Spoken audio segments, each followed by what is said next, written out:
सोचा भी होगा कई बार कि अक्सर नोट पर गांधी जी की फ़ोटो ही क्यों देखने को मिलती है, किसी और की फ़ोटो क्यों नहीं। और ये फ़ोटो आखिर कहाँ से आई, गांधी जी की फ़ोटो ही क्यों लगाई गई। क्या कभी सोचा नहीं किसी और के बारे में कोई फ़ोटो और लगाई जाए, या फिर गांधी से पहले नोट पर किसकी फ़ोटो थी। आइए जानने की कोशिश करते हैं कि आखिर माजरा क्या है, गांधी की ही फ़ोटो क्यों है। ऐसा नहीं था कि सबसे पहले गांधी जी की फ़ोटो थी। गांधी से पहले फ़ोटो जो थी वो जब इंग्लैंड यहाँ से गया, यानी जब भारत आज़ाद हुआ, तो आज़ादी के समय गांधी की फ़ोटो नहीं थी, बाद में लगाई गई। जो गांधी की फ़ोटो बहुत बाद में लगाई गई है, उससे पहले आज़ादी के बाद जो फ़ोटो थी वो इंग्लैंड के, ब्रिटेन के राजा थे किंग जॉर्ज सिक्स। कौन से? किंग जॉर्ज सिक्स, छठे नंबर के राजा थे किंग जॉर्ज सिक्स, उनकी फ़ोटो थी उस समय पर। उसके बाद भारत सरकार ने 1949 में 1 रुपये के नोट का नया डिज़ाइन जारी किया। तो भारत ने खुद का एक नया नोट बनाया 1 रुपये का, उस पर उन्होंने नया डिज़ाइन बनाया और तब सोचा कि कहीं क्यों ना फ़ोटो लगाई जाए, किसी न किसी प्रतीक चिन्ह लगाया जाए। और राजा का तो नहीं, जो राजा की फ़ोटो आप देख रहे हैं बराबर में, वैसे फ़ोटो थी पहले, आज़ादी से पहले या आज़ादी के समय तक। लेकिन जब नया डिज़ाइन की बात की गई तो कहा गया कि राजा के स्थान पर महात्मा गांधी का चित्र लगाया जाए। पर कई लोगों ने इस चीज़ को विरोध भी किया। तो महात्मा गांधी के चित्र की बात कही गई थी, और महात्मा गांधी ही क्यों? क्योंकि उनसे बड़ा प्रतिनिधित्व करने वाला, उनसे बड़ा व्यक्तित्व उस समय ना था और शायद आज भी नहीं है।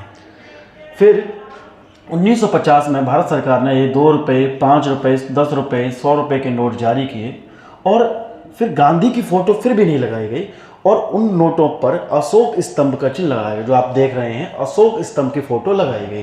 ठीक है, तो अशोक स्तंभ आप देखते हो, 1 रुपये के नोट पर अशोक स्तंभ था, अभी भी होता है, जैसे सिक्के पर आपने देखा होगा। तो गांधी की फ़ोटो नहीं थी, पहले अशोक स्तंभ की फ़ोटो थी। सबसे पहले ब्रिटेन के राजा किंग जॉर्ज की फ़ोटो थी, और उसके बाद अशोक स्तंभ की फ़ोटो, और उसके बाद गांधी जी की फ़ोटो आई है। तो 2 रुपये पर देखो आर्यभट्ट का उपग्रह था, कृषि का मशीनीकरण था 5 रुपये पर। यह बहुत समय तक रहा, लगभग 80 के दशक तक रहा।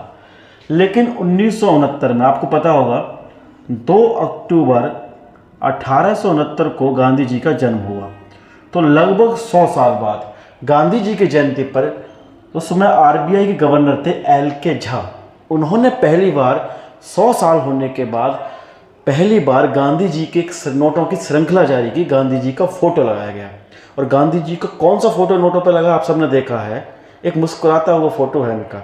लेकिन मुस्कुराता हुआ फ़ोटो कहाँ से लिया गया है, आप देखिए यहाँ पर, ये मुस्कुराता हुआ फ़ोटो गांधी जी का, ये वाला फ़ोटो जूम करने के बाद नोट पर लगाया गया है। नोटों की श्रृंखला उन्होंने जारी की, और पहले ध्यान रखना, जो गांधी जी का फ़ोटो फिलहाल नोटों पर मिलता है वो पहले नहीं मिलता था। पहले गांधी जी के जब पुराने नोट देखेंगे गांधी जी के फ़ोटो वाले, तो उन पर सेवाग्राम आश्रम, गांधी जी के पीछे सेवाग्राम आश्रम, ये देख रहे हैं, सेवाग्राम आश्रम मिलता था, जो कि महाराष्ट्र में है। जैसे आपने देखा होगा साबरमती आश्रम गुजरात में, वैसे एक सेवाग्राम, ये भी बहुत बड़ा आश्रम था, वो महाराष्ट्र में था। उसकी फ़ोटो गांधी जी और उनकी फ़ोटो दोनों साथ में लगी हुई थी। उसके बाद 1987 में 500 रुपये के नोट पर भी 1987 में गांधी जी की फ़ोटो लगाई गई, और 1996 से परमानेंट हर नोट पर गांधी जी की फ़ोटो लग गई, जो आज तक लगी हुई है।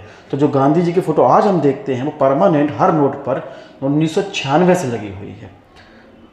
सबसे पहले गांधी की फ़ोटो 1969, उनके 100 साल, उनके जन्म के 100 साल बाद लगाई गई, और उसके बाद 1996 से परमानेंट सभी नोटों पर गांधी जी की फ़ोटो, मुस्कुराता हुआ चेहरा गांधी जी का लगाया गया। हालांकि डिबेट इस बात की भी है कि गांधी जी की फ़ोटो हटा दी जाए। कई लोग कहते हैं किसी और का फ़ोटो लगाया जाए। किस किस के फ़ोटो लगाने की बात कही गई है? 2014 में रविन्द्रनाथ टैगोर और अब्दुल कलाम, APJ अब्दुल कलाम, इन दोनों के फ़ोटो लगाने की बात की गई नोट पर, गांधी जी का फ़ोटो हटाकर। और ये बात अभी नहीं, हाल फिलहाल में 2022 में दिल्ली के CM साहब केजरीवाल ने भी कहा था, और आपने सुना भी वो इलेक्शन में बहुत सारे जोरों पर ये बात रही थी कि वो कह रहे थे भगवान गणेश और देवी लक्ष्मी जी की फ़ोटो लगाई जाए नोट पर, गांधी जी की फ़ोटो हटाकर। अब क्या ये बात सही है कि देवी लक्ष्मी की फ़ोटो लगाना भगवान गणेश की या रविन्द्रनाथ टैगोर की, अब्दुल कलाम की? हालांकि यार अभी तक सरकार ने इस पर कोई अपना बयान या सरकार ने किसी भी तरह की कोई आपत्ति सरकार को तो नहीं हुई है, ना ही सरकार हटाने के मूड में है। आप मुझे बताइए कमेंट में, क्या गांधी की जो फ़ोटो हटाकर किसी और की फ़ोटो नोट पर लगाना फ़िलहाल सही है या नहीं?